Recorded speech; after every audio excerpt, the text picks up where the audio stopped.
কুরবানি যে আমরা করি, গরু ছাগল কুরবানি দেই, আমরা তো ফিলিংসই বুঝি না যে আসলে আমরা কি করতেছি, কেন করছি, কার স্মৃতিতে করছি, না করলে কি হতো।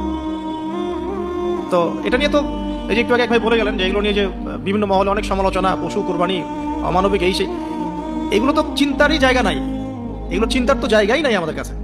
কারণ এখানে সবচেয়ে বড় কথা ছিল নিজের জীবন কুরবানি করা, নিজের জীবনটা কুরবানি করা। নিজের জীবন না আছে, আল্লাহ আমার কাছে একটা খাসি চেয়েছেন, একটা গরু চেয়েছেন, একটা বাহিমাতুল আনআম চেয়েছেন। এখানে তো আমার নিজের জীবনটাই দেওয়ার কথা ছিল। ওটা না নিয়ে আল্লাহ পাক বলেছেন যে বাহিমাতুল আনআম একটা দিলেই হবে, তোমার কাছে ওটার গোশতও চাই না, চামড়াও চাই না, কিছুই চাই না, তাকওয়াটুকু চাই, তাতেই এত কথা। এটা দামই বা কত? 10-15 হাজার, একটা গরুর 50,000, 60,000, 1 লাখ টাকা। 1 লাখ টাকাকে আপনি সন্তানের মূল্য দিয়ে হিসাব করতে পারবেন? তো এখানে মূল জিনিসটাই হচ্ছে আল্লাহ পাকের হুকুম। আল্লাহ পাকের হুকুমই সবচেয়ে বড় কথা।